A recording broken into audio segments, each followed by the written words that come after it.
Hadirin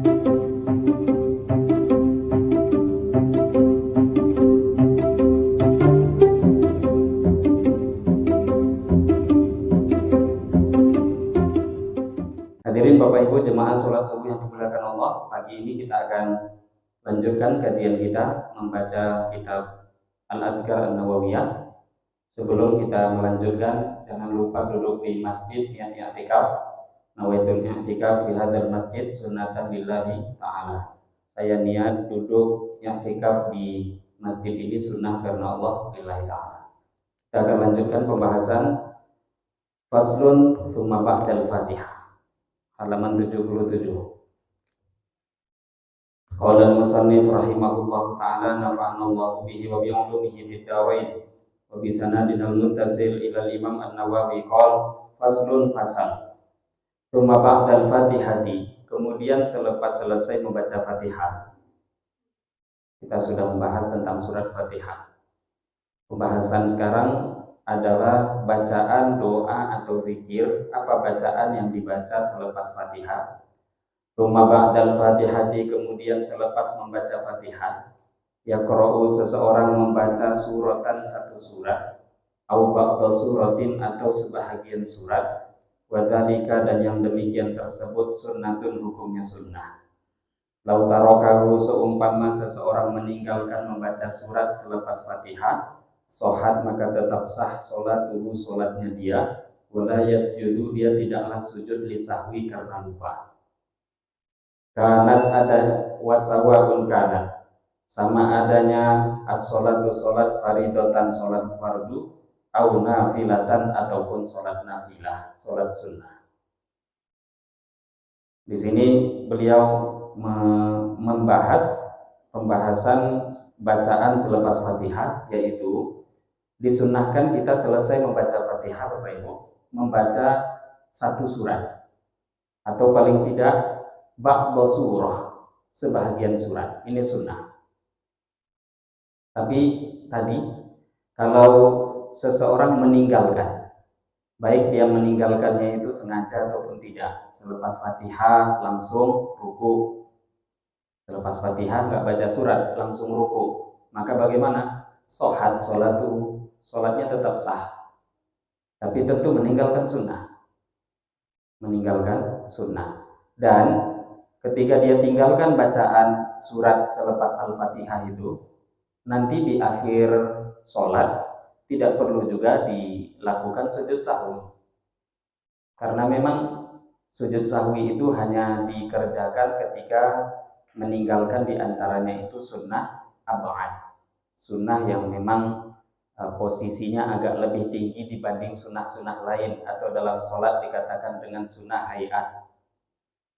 Nah, ini termasuk bagian sunnah hayat, membaca surat, perpindahan takbir intikal, itu namanya sunnah hayat. Kalau ditinggalkan sudah nggak bisa lagi dikejar. Maka sebenarnya sunnah hayat itu juga perlu kita perhatikan. Kalau sunnah apaan tertinggal, semacam ada yang bisa kita kejarkan untuk ditambah dengan sujud sahwi. Tapi kalau sunnah ini, walaupun nampaknya posisinya agak ringan, Bapak Ibu, tapi tidak bisa lagi dikejar. Kalau sudah tertinggal ya sudah. Sama dengan pembahasan meninggalkan surat selepas surat Al-Fatihah. Kemudian sunnahnya itu memang dibaca satu surat. Yang kedua baru urutannya, nggak mampu satu surat, sebahagian surat.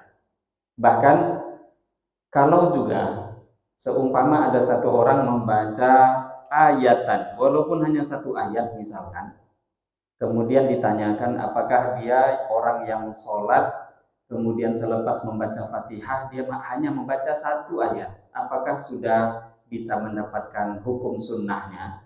Hukum sunnah sudah dapat secara hukum sunnah, tapi ini namanya sunnah yang paling minimal.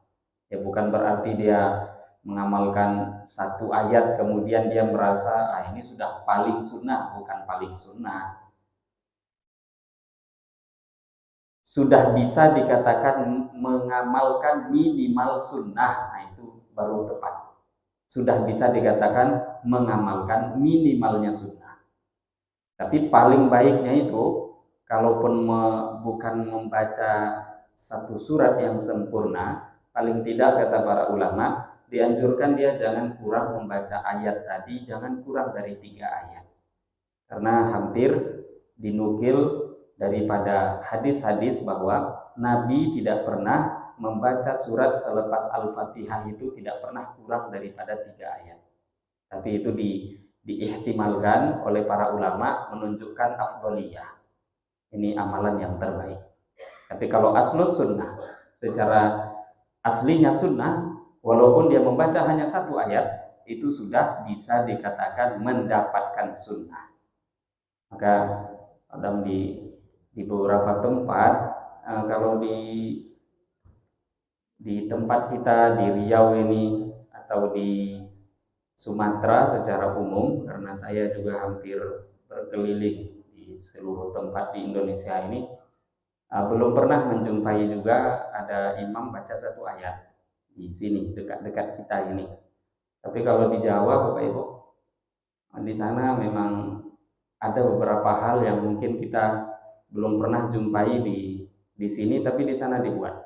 Kadang mereka sholat itu selepas Fatihah itu betul-betul 1 ayat dibaca. Memang ada. Entah itu menjadi mengambil minimal sunnah, entah bagaimana, tapi paling tidak kita tahu hukumnya. Sehingga kalau ada orang yang berbuat seperti itu kita tidak mudah menyalahkan. Itu di sana kadang baca setelah Fatihah, waladhdallin amin, habis itu imam baca Bismillahirrahmanirrahim, Yasin, Allahu Akbar.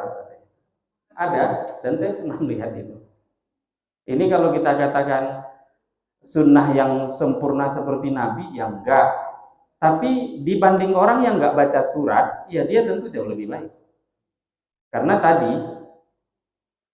seumpama tidak membaca surat sekalipun, surat bukan Al-Fatihah ya, surat selepas Al-Fatihah. Seumpama tidak membaca surat sekalipun, sholatnya sah.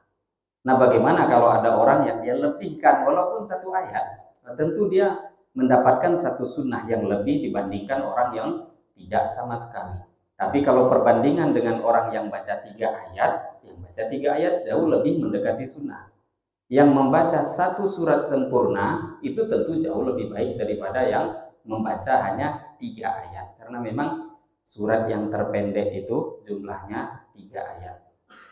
Nah, kalau disuruh pilih 3 ayat tapi nggak 1 surat, atau membaca 1 surat jumlahnya 3 ayat, tentu jauh lebih baik 1 surat yang jumlahnya 3 ayat. Karena 1 surat itu sudah mengandungi makna yang sempurna. Ya, kalau 3 ayat, belum tentu lagi. Kadang tengah-tengah cerita terpotong, tengah-tengah pembahasan agak selesai. Nah, itu kalau membaca hanya 3 ayat saja. Nah, jadi kalau kita lihat seperti tadi, akhirnya disinilah perbedaannya Bapak Ibu. Kalau orang tuh hanya mengkaji fikih tapi dia nggak ngaji hadis, itu kurang lengkapnya hidup dia. Jadi kekurangan sebenarnya kalau kita hanya sibuk dalam satu fan ilmu, bahagian ilmu lainnya kita tinggalkan.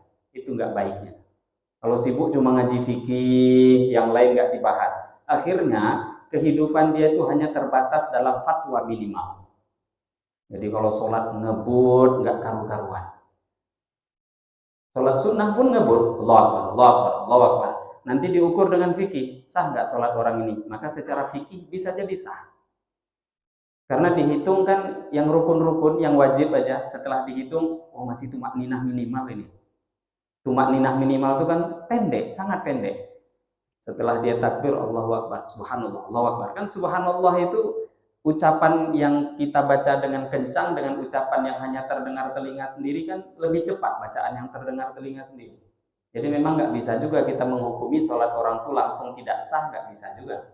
Tumakninah itu nggak bisa diukur dengan pribadi kita, ada ukurannya, minimal seukuran Subhanallah.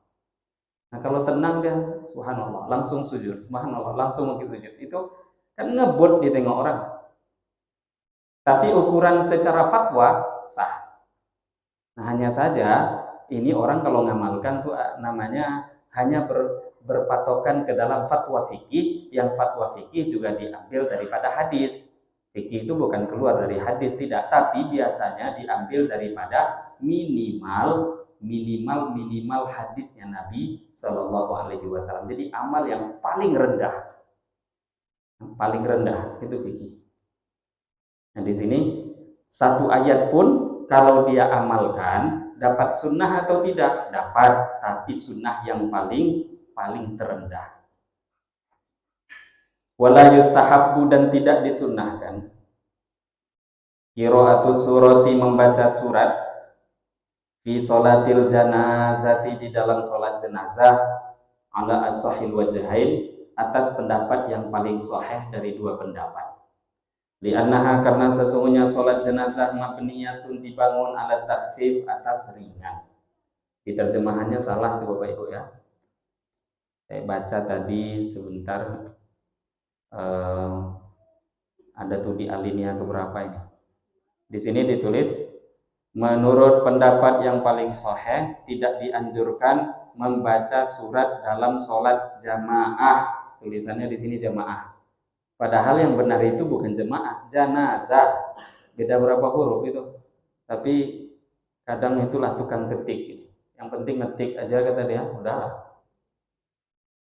Dan kita tadi tahu ini pembahasan bukan surat Fatihah ya. Ini pembahasan surat setelah Fatihah. Lah jelas salahnya ini. Jadi yang tidak dianjurkan itu membaca surat setelah Fatihah itu dalam sholat jenazah. Bukan sholat jemaah, sholat jenazah. Jadi kalau sholat jenazah itu memang nggak dianjurkan. Kalau sudah Fatihah ya sudah. Dan Fatihah pun cuma di takbir yang pertama. Nah selepas itu nggak ada surat. Tujuannya tidak ada sholat jenazah ini hampir Bapak Ibu. Hal-hal yang berkaitan dengan sunnah-sunnah itu nggak diamalkan dalam sholat jenazah. Ya ada perbedaan dengan sholat fardu. Seperti doa, iftitah, itu nggak ada. Dan tidak sunnah dalam sholat jenazah. Karena memang takhfif, ringan, disegerakan. Karena memang jenazah itu semakin cepat dikuburkan jauh lebih baik. Nah hanya saja kadang kita ada beberapa adat ini yang sudah berjalan itu, jenazah lama ditahan. Nabi mengatakan ada beberapa hal kalau sudah segera, sudah siap, cepat segerakanlah. Nah termasuk diantaranya tadi, kalau jemaah sholat sudah siap, iqomahkan. Yang kedua, perempuan yang sudah cukup umur dapat jodoh, segera nikah. Yang ketiga kata Nabi, janazah kalau sudah siap itu disegerakan sehingga dia cepat segera untuk dikuburkan. Karena mayit itu seperti apapun yang akan menolong dia amalnya sendiri. Jadi kalau dia baik maka akan bersegera dapat rahmat Allah. Kalau buruk pun itu adalah kondisi yang memang tidak bisa tidak, dia juga akan melewatinya. Di dalam sholat jenazah sesegera mungkin, saking segeranya tadi surat setelah Fatihah pun tidak disunnahkan. Tsumma huwa bil khiyar insya'a qara'a suratan wa insya'a qara'a ba'da surah. Kemudian seseorang itu diberikan pilihan, insya'a kalau dia mau qara'a suratan dia boleh membaca satu surat, wa insya'a kalau dia mau qara'a ba'da suratin dia membaca sebahagian surat. Dalam membaca surat ini pilihannya tadi, boleh baca surat penuh lengkap selesai sempurna satu surat, atau boleh dia baca separuh surat.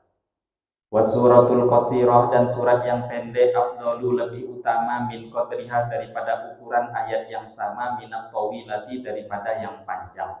Nah ini perbandingan yang diberikan Imam Nawawi. Kalau dalam sholat kita ingin memilih yang lebih utama, kalau sunnahnya dua-dua boleh. Mana yang lebih utama? Surat pendek tapi sempurna, atau membaca yang tidak sempurna suratnya dengan jumlah ayat yang sama. Ada satu surat jumlahnya misalkan 10 ayat, tapi 10 ayat itu selesai suratnya sempurna. Ataukah kita memilih membaca 10 ayat tapi tidak sempurna membacanya dalam satu surat? Yang lebih utama tentu satu surat sempurna. Ini pembahasan lebih utama, dalam fikih dikatakan afdol. Nah, jadi bukan pembahasan baik atau buruk, enggak. Jadi bukan orang tuh kalau membaca 10 ayat walaupun enggak sempurna terus disalahkan, enggak. Ini bukan bab pembahasan salah menyalahkan. Afdol, lebih utama mana? Afdol, lebih utama, lebih baik. Ini perlu kita ulang-ulang. Lebih baik itu membandingkan beberapa hal yang baik-baik. Ini baik, itu baik. Maka memilih yang lebih baik. Yang lebih baik, lebih utama, lebih afdol, bacalah satu surat sempurna dibandingkan dengan ayat yang tidak sempurna satu surat walaupun dengan jumlah ayat yang sama. Wa yustahabbu, tapi di sini ikhtilaf ya Bapak Ibu. Ikhtilaf. Tadi itu pendapat umumnya ulama. Ada satu orang ulama Al-Mutawalli dan begitu juga Al-Imam Al-Baghawi. Ini ulama-ulama dari kalangan ulama Syafi'iyah juga. Beliau paling tidak ada beberapa nas, ada beberapa fatwa yang disampaikan, dinukil dari beliau. Menurut Al-Mutawalli dan Al-Baghawi, beliau mengatakan di An-Nasura Al-Kamilah afdal minal baqti wa intola katadhiyah bisyatin fa innaha afdalu minal musyarakah fi badanati. Jadi kata Al-Mutawalli dan Al-Imam Al-Baghawi, beliau, kalau tadi Imam Nawawi kan hanya membandingkan satu surat sempurna tapi jumlahnya 3 ayat dibandingkan dengan ayat yang tidak sampai satu surat tapi jumlahnya tetap 3 ayat, sama-sama 3 ayat mau dibandingkan, tapi yang 3 ayatnya satu surat sempurna, yang satu tidak, mana yang lebih utama? Maka kata Imam Nawawi, kalau seimbang jumlah ayatnya maka tentu yang satu surat sempurna lebih baik. Tapi Al-Imam Al-Mutawalli, Al-Imam Al-Baghawi itu lebih jauh lagi fatwa beliau. Satu surat sempurna itu walaupun pendek jauh lebih baik daripada surat yang panjang tapi nggak satu surat, ayat yang panjang tapi nggak satu surat.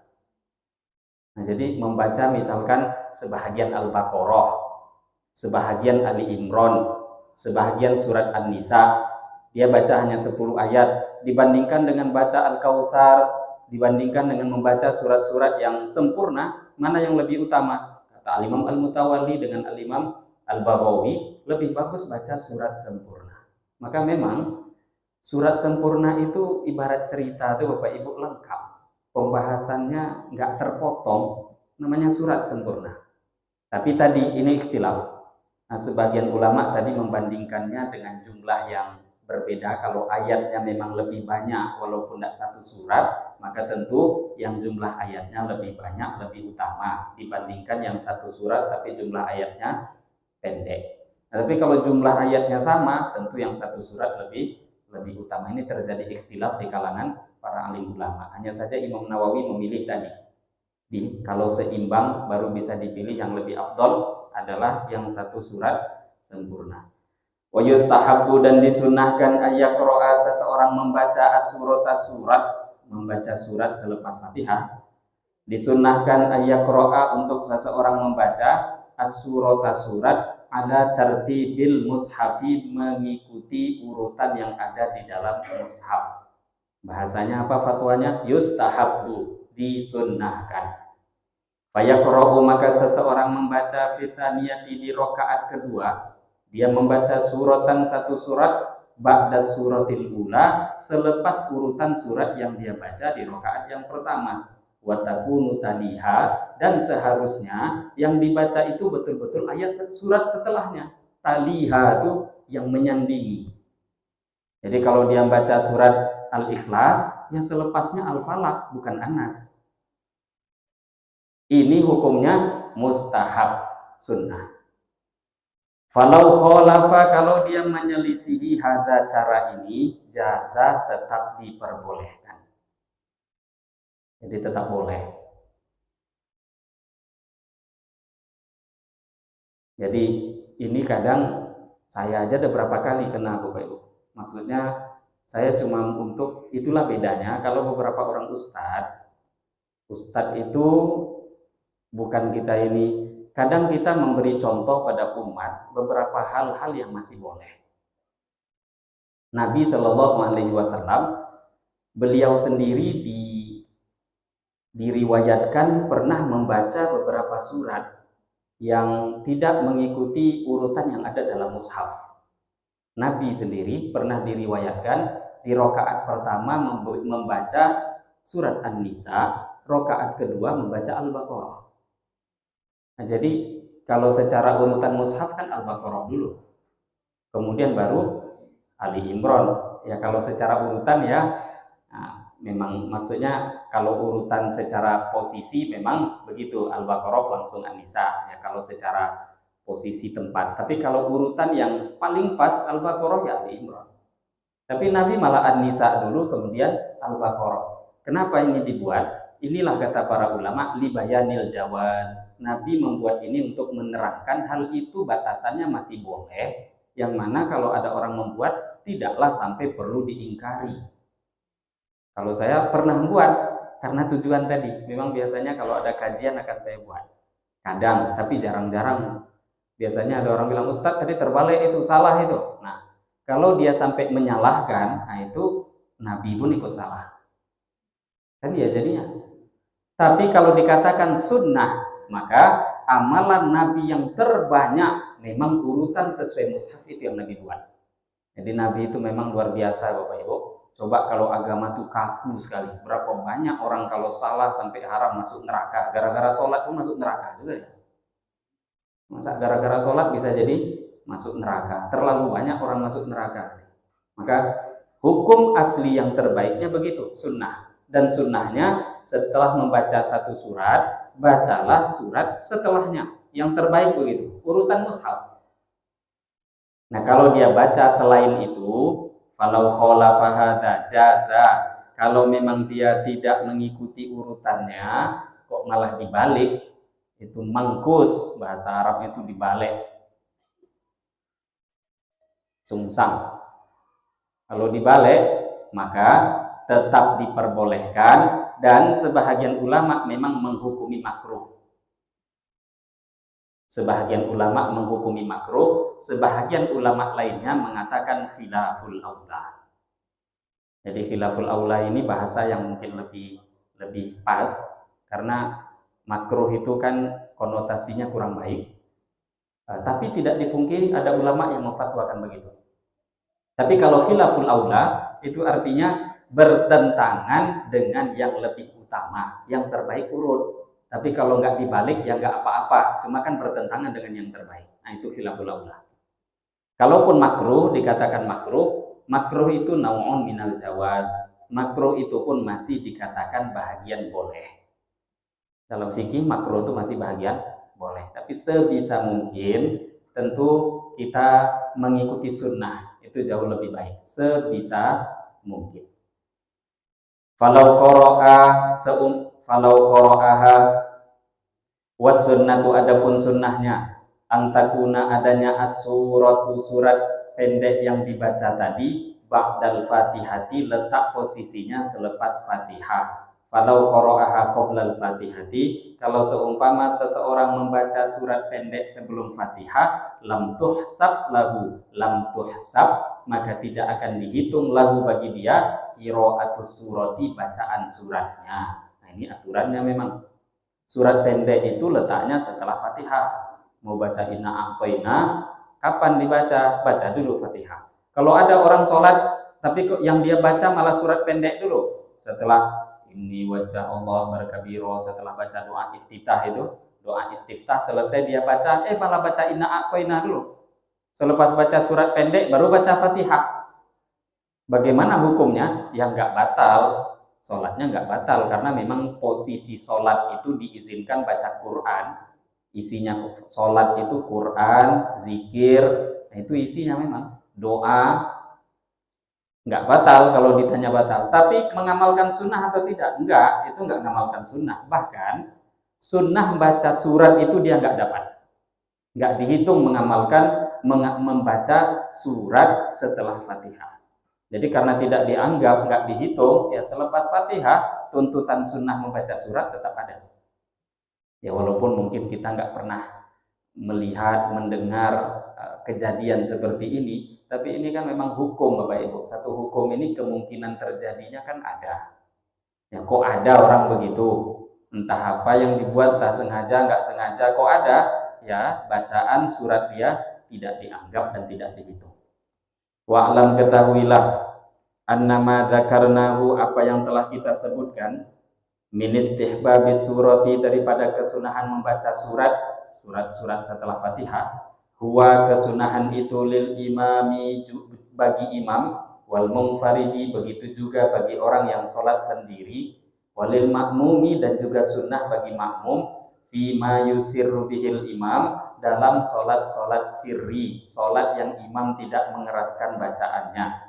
Ammama, adapun sholat yajharu, yang imam menjaharkan, bihi, dengan sholatnya. Ammama, adapun sholat yajharu, yang mengeraskan, bihi, dengan sholat tadi, al imamu, imam, fala yazidu, maka janganlah menambahkan al makmumu, makmum, fihi, dalam sholatnya, alal fatihati, jangan melebihkan bacaan selain Fatihah. Insami'a, kalau memang makmum tadi mendengarkan qiraatul imami, bacaannya imam.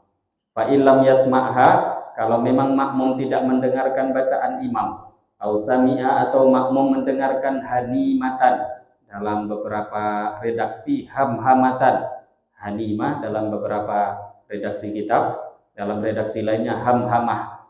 Apabila makmum tidak mendengar bacaan imam, tapi dia mendengar hanimatan, remang-remang suara tidak jelas, macam suara tawon, suara nggak jelas. Hanimah ini dalam bahasa Arab itu artinya adalah al-kalamul khafi alladzi la yufham, kalimat yang samar yang tidak difahami, itu namanya hanimah. Hanimah ini dalam istilah bahasa Arab, asli penggunaannya itu dulu sautul bakor, suara sapi. Nah, sapi bagaimana bunyi suaranya? Ya, menurut cara masing-masing orang menerangkan. Nah, itu bahasa Arab namanya hanimah.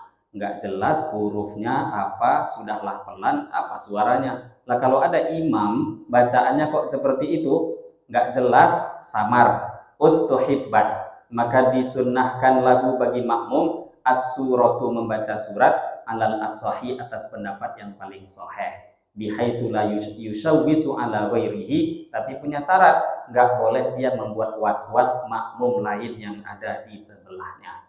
Ya, karena kan tadi judulnya berjamaah. Jadi Bapak Ibu, membaca surat setelah Fatihah itu hukumnya sunnah. Entah jadi imam, ataupun sholat sendiri, ataupun jadi makmum. Membaca surat itu sunnah. Jadi makmum sunnah. Lah sekarang pembahasan khusus terperinci bagi makmum. Kalau memang imam itu sholatnya sirri, nggak ada keluar suaranya. Ya, kalau secara umum sholat sirri itu sholat zuhur, sholat asar. Maka di dalam sholat ini ya makmum tetap baca. Tapi kalau dalam sholat yang imamnya menjaharkan, mengeraskan bacaan surat di situ, maka bagaimana makmum? Jangan membaca kecuali Fatihah. Kalau Fatihah nggak ada keringanan, tetap baca Fatihah. Lah selepas si imam membaca Fatihah, makmum juga membaca Fatihah wajib, maka nanti kan imam membaca surat selepas Fatihah. Ketika imam membaca surat selepas Fatihah, maka makmum tugasnya mendengarkan. Tugasnya makmum mendengarkan. Nggak boleh ikut baca, itu dilarang. Karena Nabi Shallallahu Alaihi Wasallam dalam hadis yang sahih, hadis yang diriwayatkan oleh sahabat Ubadah bin Samit al-Ansori radhiyallahu taala anhu, beliau menceritakan satu kali Nabi sholat. Sholat bina an-Nabi Sallallahu Alaihi Wasallam as-subha. Satu kali kami sholat subuh bersama Nabi. Fatakulat alaihil qiraah. Berat bagi Nabi waktu itu membaca bacaan. Falamman sarafa minas sholat, selesai sholat maka Nabi mengatakan, akbala alaina biwajhihi, Nabi pun menghadapkan wajahnya pada kami, kemudian Nabi mengatakan, baru tadi aku dengar di belakangku kalian ada yang baca surat keras-keras tadi, kata Nabi. Maka kata Nabi, apabila kalian seperti itu jangan baca surat di belakang imam, la taf'alu illa bi ummil Qur'an. Jangan membaca apapun kecuali Fatihah. Nah, Fatihah itu beda. Dalam hadis inilah di antara dalilnya wajibnya Fatihah itu nggak bisa dikurangi. Tapi selain itu nggak boleh. Kok imam baca surat Al-Qadar, imam membaca surat Sabbihisma Rabbikal A'la, makmum belakang baca surat pula sendiri. Jangan ganggu imam itu. Mengganggu imam. Nabi pun terganggu, jangankan kita. Wah, ini imam nggak lancar bacaannya. Bukan masalah nggak lancar, mengganggu. Sehingga akhirnya jamaah menjadi rusak. Hadis ini hadis hasan, diriwayatkan oleh Al-Imam Abu Daud dan Imam Tirmidzi. Jangankan eh, jangankan imam membacanya lancar, bagus sampai akhir Bapak Ibu. Kadang imam itu kalau sudah salah, ada salah bacaan imam, ini ada tata cara makmum memberitahu, menegur dan mengingatkan. Ada beberapa tempat itu mungkin karena memang kebetulan imam yang salah bacaannya itu surat pendek yang umumnya makmum juga tahu bacaan itu, akhirnya ketika salah satu masjid negur. Itu keliru. Sehingga imam bingung, karena kan kalau sudah 10 orang, jangankan 10, 2 orang kalau suara beradu kan sudah remang jadinya. Kalau 3, kalau 4 orang, kalau 5. Kalau ada imam salah dalam bacaan, maka yang menegur itu hanya 1 orang di belakang imam. Itulah fungsinya Nabi mengatakan, liyan minkum ulul ahlami wan nuha, yang dekat-dekat dengan saya itu coba yang pintar-pintar. Sehingga nanti kalau imam batal, dia yang maju. Imam salah, dia yang negur, yang lain nggak usah negur. Nah, kadang karena dia hafal semua, pas pula Allah beri imamnya lupa dalam surat pendek yang umumnya dihafal orang, nggak tahu satu masjid yang mengingatkan. Gara-gara bingung, ruku aja imam lagi. Bingung imam kan? Sebenarnya bingungnya tadi karena semua negur. Tapi kalau satu yang negur, nah bisa diarahkan. Ini yang salah, ini yang lupa. Maka kalau imam bacaannya tadi keras dan terdengar, bacaan surat selepas Fatihah, maka makmum jangan membaca surat kecuali surat Al-Fatihah. Selepas baca Fatihah, dengarkan bacaan imam. Wa idza quri'al Qur'an fastami'u lahu wa ansitu la'allakum turhamun. Ini perintah. Kalau Quran sudah dibacakan, fastami'u, istima', usaha mendengar sungguh-sungguh. Wa ansitu, bukan cuma dengar aja, diam. Ada orang dengar tapi ngomong juga. Nah, Quran tidak boleh begitu. Dengarkan dan juga diam. Kemudian, kalau bacaan imam tadi tidak terdengar atau ada suara tapi nggak jelas, maka baru di situ pendapat yang paling sahih, makmum boleh membaca surat selepas Al-Fatihah dengan syarat tidak mengganggu makmum-makmum lainnya. Ya jangan macam dia jadi imam pula di tempat itu. Nah, dibacalah dengan seukuran suara yang terdengar diri sendiri, terdengar telinga sendiri, nggak usah sampai terdengar telinganya orang di sebelah. Nah, itu nanti membuat was-was di dalam sholat. Nah, di sini ada beberapa pembahasan lagi setelahnya Bapak Ibu, yaitu karena ini berkaitan surat selepas Fatihah, ada pembahasan beberapa surat-surat yang disunnahkan dibaca dalam beberapa tempat khusus. Nah, kita ingin sholat kita semirip mungkin dengan Nabi. Kalau secara hukum umumnya tadi, selepas Fatihah baca surat apapun kan boleh. Bahkan tadi untuk mendapatkan minimal sunnah 1 ayat saja sudah dapat. Tapi kita ingin mengetahui bacaan Nabi di dalam sholat 5 waktu, apa yang dibaca. Nah, ini yang dinukil, yang ditulis oleh Imam An-Nawawi. Faslun fasal as-sunnatu sunnah an takuna suratu fi subhi. Sepantasnya seseorang sunnahnya dia membaca surat fi subhi dalam sholat subuh, wa dhuhri dan sholat zuhur, min tiwalil mufassali, dia baca daripada bahagian surat-surat mufassal yang panjang. Sholat subuh, sholat zuhur, baca suratnya itu dari tiwalul mufassal, surat-surat mufassal yang panjang. Mufassal itu dari surat Al-Hujurat juz 26, ada nama suratnya Al-Hujurat, sampai An-Nas. Itu namanya pembahagian dalam Al-Quran Al-Mufassal. Anggap paling mudahnya Bapak Ibu dari juz 26 sampai 30. Nah, dari bahagian itu sunnahlah membaca yang panjang-panjangnya di sholat subuh dan sholat zuhur. Jadi zuhur itu agak panjang memang sebenarnya sunnahnya, tapi kalau ada imam pendek jangan disalahkan. Nah, misalkan imamnya baca inna a'toina, yang dibaca imamnya subuh surat pendek lainnya, ya jangan disalahkan. Itu sudah dapat sunnah. Tapi Nabi seringnya itu subuh agak panjang. Ya panjang termasuk amma yatasaalun, an-nazi'at dan yang seperti itu. Nah, kemudian wafil asri dan di dalam salat asar, wal isya'i dan salat isya min ausatil mufassali, bacalah pertengahan yang sedangan daripada bahagian mufassal. Ya, daripada al-hujurat tadi ambil yang sedang. Itu salat isya dengan salat asar. Wafil maghribi dan dalam salat maghrib min qisaril mufassali, bacalah surat-surat pendeknya daripada mufassal. Ya al-kautsar, an-nas, al-falaq, wad-duha. Nah, maghrib panjang boleh enggak? Secara hukum boleh aja, tapi kurang pas. Nah, kurang pas.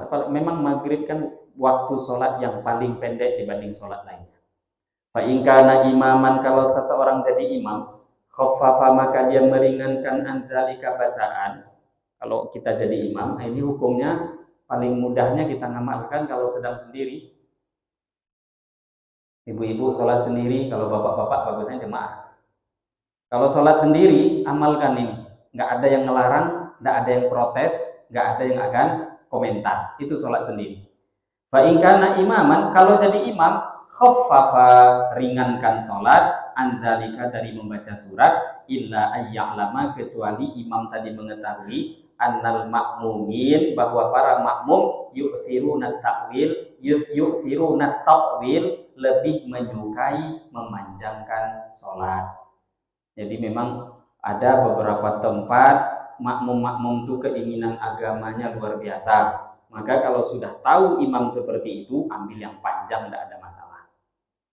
Ya, tapi panjangnya tadi panjang ukuran agama ya. Kadang ukuran zaman sekarang ini Bapak Ibu, imam baca amma yatasaalun pun panjang kata makmum. Padahal itu pendek hitungannya. Itu pendek. Normal itu biasa. Kalau dia membacanya di tengah-tengah ayat, baca satu ruku lah, itu biasa itu. Satu ruku itu kan satu halaman lebih sedikit. Itu biasa. Kadang kalau kita tengok ada yang tidak terima nih kepanjangan. Lah panjang tidak panjang itu bukan kita yang ukur, ada ukurannya di dalam agama. Jadi selagi memang itu pendek hitungannya, jangan kita anggap panjang. Itu masih normal. Wasunnatu, dan sunnahnya ayyaqra'a, seseorang membaca fi raqatil ula, di rakaat pertama, min sholati subhi, daripada salat subuh, yaumal jumu'ati, pada hari Jumat, surat alif lam mim tanzil, surat alif lam mim tanzil as-sajdah. Wa fi tsaniyati, dan dalam rakaat yang kedua, hal ata'alal insan, surat al-insan, wa yaqra'uhuma, dan dia membaca kedua surat ini bikamaliha, dengan sempurna sampai habis. Wa amma, adapun beberapa hal, yaf'aluhu, yang mengamalkannya, ba'dun nasi, sebahagian orang, minal iktisori, meringkas, ala ba'dihima, hanya sebahagian surat, fa khilafus sunnah, itu bertentangan dengan sunnah. Jadi di sini beliau mengingatkan, ini beberapa contoh sunnah. Beliau sengaja tidak menyebutkan hadis. Ya, kalau mau membaca hadis ini terlalu masyhur nanti dalam kitab-kitab hadis. Di antara sunnahnya, sholat subuh baca surat alif lam mim sajadah, rakaat pertama, dan rakaat kedua membaca hal ata'alal insan. Dan beliau tekankan juga, jangan mengikuti cara-cara sebahagian manusia. Ini luar biasa Bapak Ibu, bahasanya ulama kalau sudah mengatakan jangan tertipu dengan ma yaf'aluhu ba'dun nas. Beliau enggak mengatakan ba'dul ulama, ba'dun nas. Jangan tertipu dengan perbuatan sebahagian orang. Jadi Imam Nawawi mengatakan itu enggak ada ilmu, yaitu hanya membaca sebahagian tapi enggak disempurnakan. Dan ini banyak Kalau sudah baca alif lam mim sajadah, itu yang dia baca separuh aja. Nanti rakaat kedua dia baca al-insan separuh pula. Bahkan ada yang parahnya, sebahagian masjid sisa 5 baris lagi dia tinggalkan, kan nanggung itu. Ya beda kalau dia sakit perut, ada uzur dan lain sebagainya ya. Nah coba bayangkan itu Bapak Ibu. Surat ini berapa panjangnya? Alif lam mim sajadah itu 3 halaman. 3 halaman. Kemudian surat al-insan itu hampir juga 3 halaman, 2 halaman lebih. Itu berapa panjang? Lah sekarang ternyata ketika ini diamalkan ringan saja, ringan. Jadi yang mengatakan panjang atau pendek ya bukan kita. Ini amal yang dalam beberapa riwayat diterangkan bahwa Nabi Shallallahu Alaihi Wasallam mudawamah. Mudawamah itu istiqomah selalu membaca surat ini, tapi tidaklah wajib. Wajustahabbu sunnah hukumnya membaca surat ini di pagi hari Jumat. Lah kalau kita ditanyakan mungkin ada yang nanya apa maksud dibaca surat itu aja Ustaz. Nabi nggak nerangkan. Penyebabnya hanya surat itu yang sering dibaca, Nabi nggak beritahu. Tapi kalau kita menggali apa hikmahnya, ya mungkin kita akan temui beberapa pembahasan. Tapi secara hadisnya Nabi nggak menyebutkan. Bacalah alif lam mim sajadah karena nggak ada. Nah, di antaranya penyebabnya kata para ulama, karena memang dalam dua surat itu tadi menceritakan tentang zikrul mabda wal ma'ad, menceritakan tentang awal mula penciptaan kita manusia dan akhir kehidupan kita manusia sampai dimasukkan ke akhirat nanti. Jadi perjalanan hidup itulah ceritanya, mulai diciptakan sampai mati, kemudian kemana, kemudian ke akhirat, kemudian termasuk penciptaan Nabi Adam, penciptaan manusia, surga, neraka. Nah, itu isi kurang lebih di dalam surat-surat tadi. Termasuk diantaranya menceritakan kondisi hari kiamat, dan itu semua termasuk kiamat, kejadian-kejadian kiamat ini, itu kan juga dalam beberapa hadis Nabi mengatakan tidaklah terjadi hari kiamat kecuali di hari Jumat. Nah, ini namanya kemunasiban, munasabah, kecocokan, hikmah diantara kenapa selalu membaca surat-surat tadi. Nah, ini dianjurkan. Maka bagi imam-imam dimanapun, ini penting untuk mudawamah, istiqomah. Dan tadi Imam Nawawi tekankan, betul-betul jaga jangan dibaca hanya sebahagian, kemudian yang lain ditinggalkan. Nah, ini fakhilafus sunnah, kata beliau, bahasanya khilafus sunnah. Ini bertentangan dengan sunnah yang diajarkan Nabi Shallallahu Alaihi Wasallam. Nah, ini hadirin Bapak Ibu, beberapa pembahasan lanjutan dari kitab Al-Adhkar An-Nawawiyah yang bisa kita bahas pada pagi hari ini. Jadi ini ada aturan beberapa tata cara pengamalan tata cara membaca surat selepas Al-Fatihah. Ini akan masih ada beberapa sunnah-sunnah lagi tentang surat selepas Fatihah, yaitu surat-surat yang secara khusus dibaca Nabi dalam beberapa sholat-sholat khusus. Istisqa, Idul Fitri, Idul Adha, sholat Jumat. Nah, itu ada sunnah-sunnah surat yang sering dibaca Nabi. Nah, itu insya Allah akan kita bahas di pertemuan yang akan datang. Sebelum kita tutup, mungkin di antara Bapak Ibu ada yang tidak bertanya, dipersilahkan. Ada pertanyaan mungkin? Nah, silakan Pak. Ya. Waalaikumsalam warahmatullahi wabarakatuh. Kalau dalam sholat sir maupun sholat jahar, kalau makmumnya lupa membaca Al-Fatihah, apakah dia batal sholatnya atau sudah diampuni imam? Yang kedua, kalau seorang imam sudah membaca surat di ujung surat yang akan jauh, kemudian datang makmum masbuk, dia baru membaca sebagian surat Al-Fatihah, belum sempurna surat Fatihahnya, apakah dia menyelesaikan surat Fatihah tersebut ataukah dia ruku diikuti imam? Makmum masbuk, pertanyaan kedua. Yang pertama, makmum. Kalau makmum lupa membaca Fatihah, maka apakah sholatnya batal?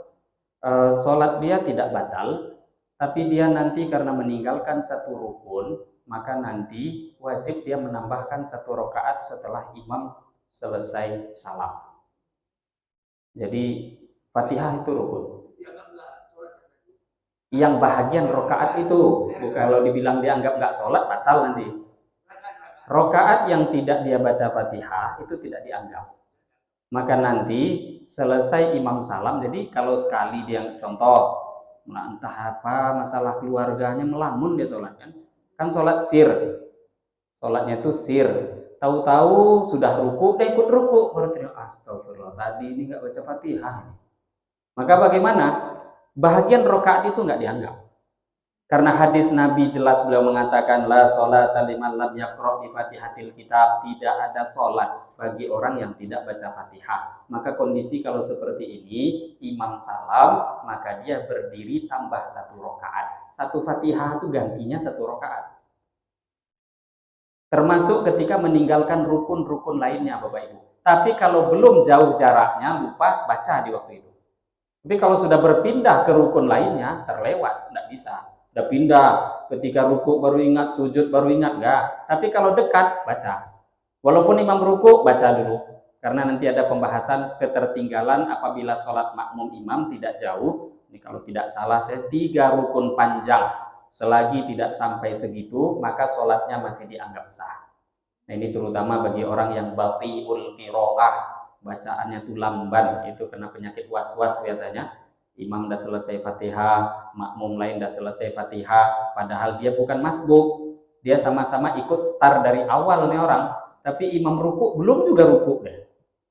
Bangkit imam dari ruku masih juga berdiri. Batal nggak sholat orang nih? Nggak batal, selagi belum melewati 3 rukun panjang. Panjang rukun tuh. Jadi kalau 3 rukun panjang, hitunglah nanti. Jadi belum tentu langsung batal. Tapi tadi ini memang beberapa orang khusus. Bagusnya diterapi orang yang begitu. Karena itu punya penyakit was-was. Ya masa semua bisa, dia enggak. Berbeda kalau yang bisa itu cuma imam sendiri, seluruh makmum tidak mampu mengikuti, imam yang salah. Itu cepat, terlalu cepat imamnya, bahkan bisa-bisa entah apa yang dia baca. Maka kita sebagai makmum kalau punya ilmu, sebenarnya tidaklah perlu terlalu mudah nyalahkan orang. Kadang tadi Bapak Ibu, kita tahu yang wajib cuma Fatihah. Sudahlah sholatnya sholat zuhur, imam cuma baca Fatihah, tidak dibacanya surat. Kencangnya bagaimana sholatnya itu? Imam nih kita belajar fikih tapi nggak belajar hadis katanya tadi. Dia setelah takbir nggak baca doa istiftah. Kemudian tahu-tahu langsung Fatihah. Selepas Fatihah langsung ruku. Sah nggak sholatnya? Sah. Tapi coba berapa banyak makmum nanti yang tertinggal itu? Kan nggak bisa dikatakan sholat imam salah. Bukan salah, ninggalkan sunnah. Makanya makmum tadi akan ada yang tertinggal. Tapi tertinggal tuh nggak langsung batal. Imam ruku, dia belum selesai bacaannya. Masalahnya tadi dia baca doa istiftah, imam langsung Fatihah. Maka tadi ketertinggalan itu masih ada batasan keringanan dalam agama. Selagi tidak sampai 3 rukun panjang, itu masih belum batal sholatnya. Batal ya. Kalau dia tidak meniatkan mufaroqah, batal. Yang kedua tadi, kalau ada orang masbuk. Nah, masbuk ini sudah sering dibahas. Baru saja masuk sholat, tahu-tahu baru membaca sebahagian, sedikit 1 ayat, tahu-tahu imam ruku, maka ikut ruku. Ini kekhususan makmum masbuk dan ada hadis khususnya. Ini ada hadis khusus. Jadi pengecualian Fatihah itu gugur kewajiban. Pengecualian hanya 1, yaitu ketika makmum masbuk menjumpai imam hendak ruku atau sudah takbir ruku, maka makmum ikut ruku bersama imam. Maka nanti bacaan Fatihahnya menjadi tidak wajib. Dan ini hanya kekhususan untuk masbuk. Tapi kalau yang nggak masbuk, enggak Bapak Ibu, yang dari awal ikut tadi kan bukan masbuk namanya. Yang masbuk itu terlambat. Jadi kalau dia sama dengan tadi di tengah-tengah nggak baca, maka wajib menambahkan 1 rakaat dari 1 Fatihah. Kok 2 pula lupa? Nah, aneh itu. 2 rakaat berarti. Tambahkan 2 rakaat. Maka di sini Bapak Ibu ada beberapa hal yang mungkin ada kejadian. Terkadang dalam sholat sir, yang lupa kan bukan cuma makmum. Imam kan bisa jadi lupa. Imam melamun kan. Imam juga manusia. Tahu-tahu imam lupa, dan kita jadi makmum itu kan untuk bacaan kita nggak tahu lupanya imam. Kalau sholatnya sir, sholatnya pelan, di mana kita tahu imam nggak baca Fatihah atau baca. Namanya sholatnya zuhur. Nah, tahu-tahu jumlah rakaat sudah sempurna 4, kemudian imam takbir menuju rakaat setelahnya, maka makmum punya tugas untuk menegur. Laki-laki, subhanallah. Lah ketika ditegur subhanallah, imam tetap lanjut, Bapak Ibu jangan paksa imam duduk. Karena imam punya masalah tersendiri. Kalau imamnya alim, sayangnya imam zaman sekarang banyak yang nggak alim pula. Nah kemudian bagaimana ini? Ini kan rokaat kelima, makmum nggak boleh ikut imam. Ada dua cara. Kalau sudah yakin ini, dan biasanya kalau jemaah itu kalau sudah suaranya banyak, ya berarti kan kadang kita jadi makmum ragu juga, kok hampir itu limo kan gitu kan. Nah kalau suara sudah banyak yang negur, berarti imam yang salah dalam posisi rokaat. Tapi ketika imam tetap berdiri, imam juga tidak utuh bisa disalahkan. Tadi mungkin imam ada rukun-rukun sholat yang dia tinggalkan, yang wajib dia tambal dengan menambah satu rokaat. Maka kita makmum jangan mengikuti. Ada dua pilihan. Yang pertama, kan sudah tadi duduk dalam tahiyat. Ketika imam berdiri, maka mufarokoh, berpisahlah, salam. Tapi sebelum salam mufarokoh itu niat dalam hati saya sudah keluar dari jemaah. Itu namanya mufarokoh. Yang kedua, pilihannya tetap duduk menunggu imam. Tidak usah diikuti, tapi kita tetap duduk. Duduk, imam tadi kan berdiri. Kemudian imam ruku, kemudian bangkit dari ruku, sujud, kemudian imam salam sampai dia duduk nanti tasyahud, kemudian dia salam ikut. Jadi tetap bergabung dengan imam sampai akhir. Ini dua pilihan. Lah ini tadi memang bagi yang tidak punya ilmu akan membingungkan. Tapi itulah aturan-aturan yang disampaikan para ulama yang memang dalilnya daripada hadis-hadis Nabi, begitu pengamalan yang seharusnya kita buat. Karena kalau imam itu dipaksa, ya mau bagaimana? Dia punya urusan sendiri yang kita tidak tahu. Nah kalau kita ragu ya sudah salam aja, tapi niat mufarokoh. Ada pertanyaan lain?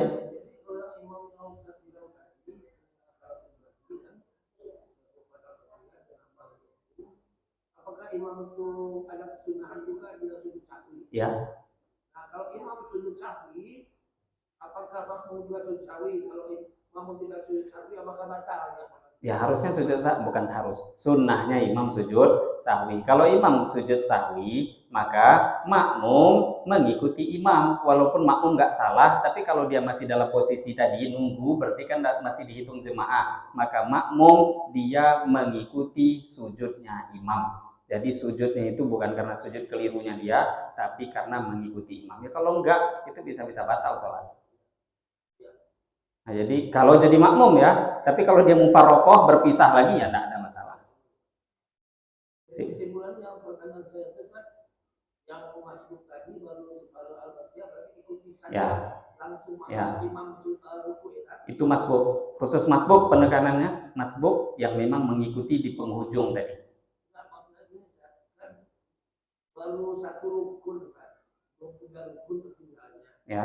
Kalau diselesaikan dulu kira-kira dan dia juga masih ruku atau naik ke iktidal, kan nggak apa-apa juga. Nggak apa-apa, tapi nanti bisa-bisa dia tidak, kalau bagi yang masbuk tadi, maka dia tidak mendapatkan jumlah rokaat itu, karena dia nggak dapat rukunya imam. Dia dapat rukun, tapi rokaat itu terlewatkan. Bisa dipahami karena ini ada pembahasan khusus. Jadi kalau makmum masbuk Bapak Ibu, dia baru takbir, kemudian baru sempat baca Fatihah satu ayat, tahu-tahu imam ruku, maka caranya ada di sini, ikut ruku selagi tumak ninah. Antara dia dengan rukuknya imam itu tumak ninah sama seukuran satu subhanallah, maka rokaat itu dihitung untuk dia. Tapi kalau dia paksakan juga, saya baca Fatihah aja lah katanya, maka bagaimana? Sholatnya sah, itu nggak batal, tapi rokaat itu dia nggak dapat. Jadi kalau misalkan sholat subuh, maka berarti nanti ketika imam salam, dia masuknya di rokaat pertama, berarti rokaat pertama itu tidak dia dapatkan. Sholatnya sah, cuma nanti imam salam, dia berdiri untuk menuju rokaat yang tertinggal. Tapi kalau dia langsung, makanya tadi ada orang yang dia punya paham, lebih bagus saya bacalah, itu kurang ilmunya. Kalau tidak batalnya, nggak batal itu. Selagi tadi jarak antara dia dengan imam nggak jauh, beberapa rukun itu enggak, tapi dia nanti tertinggal rokaat tersebut.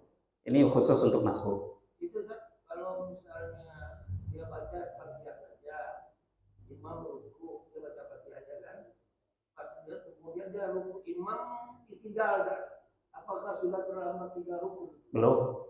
Itu belum 3 rukun panjang, itu baru dia berdiri, imam ruku itu pertama, imam bangkit dari ruku, i'tidal itu baru 2, imam sujud itu baru rukun ketiga. Bangkit dari sujud batal kalau dia posisinya masih berdiri. Ini yang mana Pak? Yang makmum baru sebagian baca Fatihah.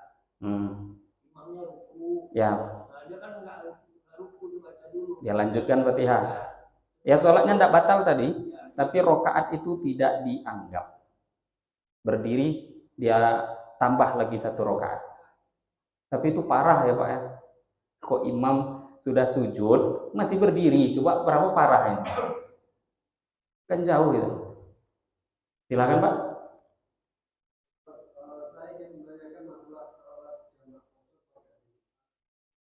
Misalkan jam 1.30 bandara. Kemudian selesai sholat Jumat, apakah saya boleh mengqashar kasarnya setelah sholat Jumat? Boleh menjamak ya, bukan mengqashar. Ya. Pertanyaannya apakah boleh menjamaknya Jumatan dengan asar?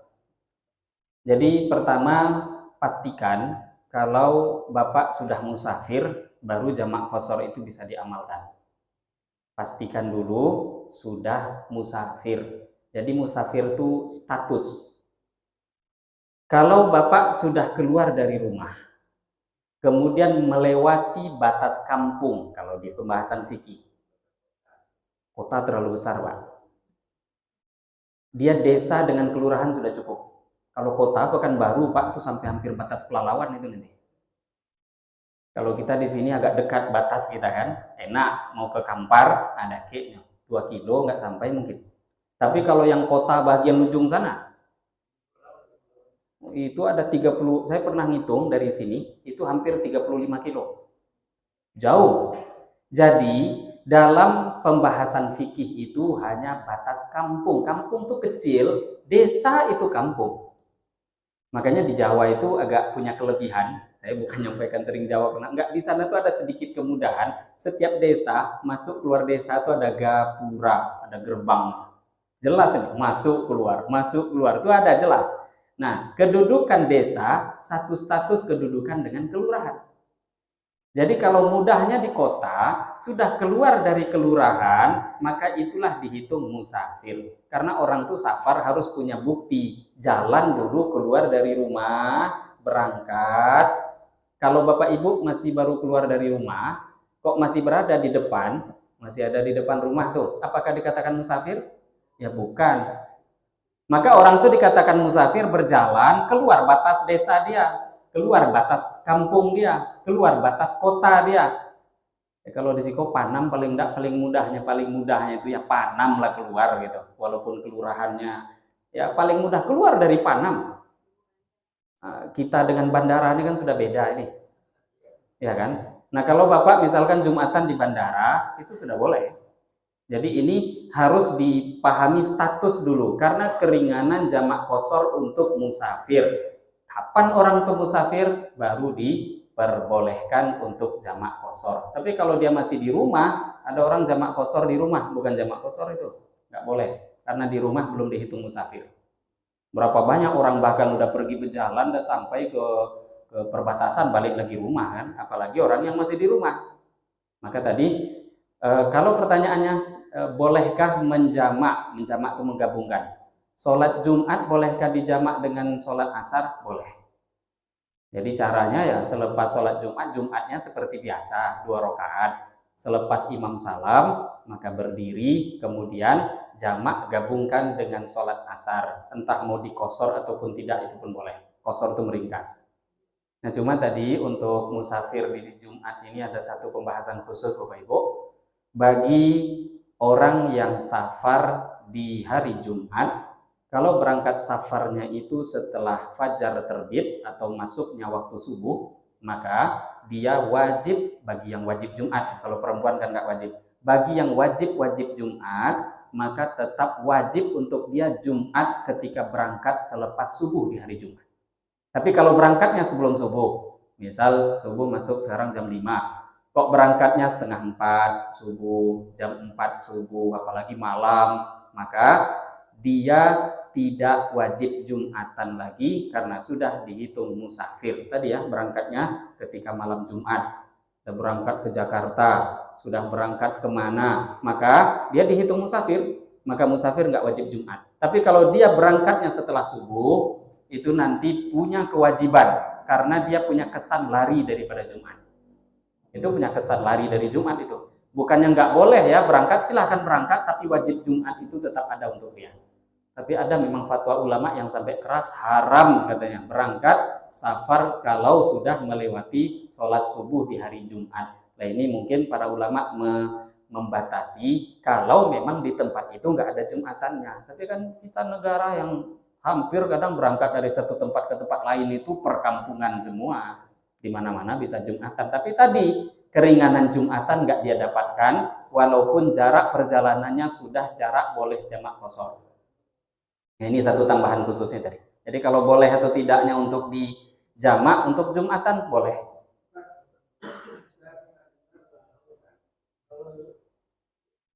Jumat berangkat misalnya jam 9 itu nggak boleh karena malaikat itu jangan mereka sholat yang jelek. Ada memang dalam Irsyadul Ibad ada itu hadis. Tapi tadi itu diarahkan bukan ketidakbolehan secara mutlak. Itu bahasanya para ulama mengatakan tidak baik. Nah, jadi kalau dikatakan haram itu enggak sampai betul-betul dilarang secara mutlak, tidak. Tapi tidak baik ya pasti. Apalagi udah jam 11 kok jalan Bapak Ibu. Jam setengah 12 jalan, hampir lagi Jumatan. Nah itu kan memang betul-betul enggak mau sholat orang berarti. Saya kira cukup. Masih ada pertanyaan? Nah, ini yang bisa kita bahas pada pagi hari ini. Insya Allah di lanjutan kajian yang akan datang akan kita lanjutkan pembahasan-pembahasan setelahnya. Kita tutup dengan doa kifarah majelis. Subhanakallahumma bihamdika asyhadu an la ilaha illa anta astaghfiruka wa atubu ilaik. Wabillahi taufiq wal hidayah. Wassalamualaikum warahmatullahi wabarakatuh.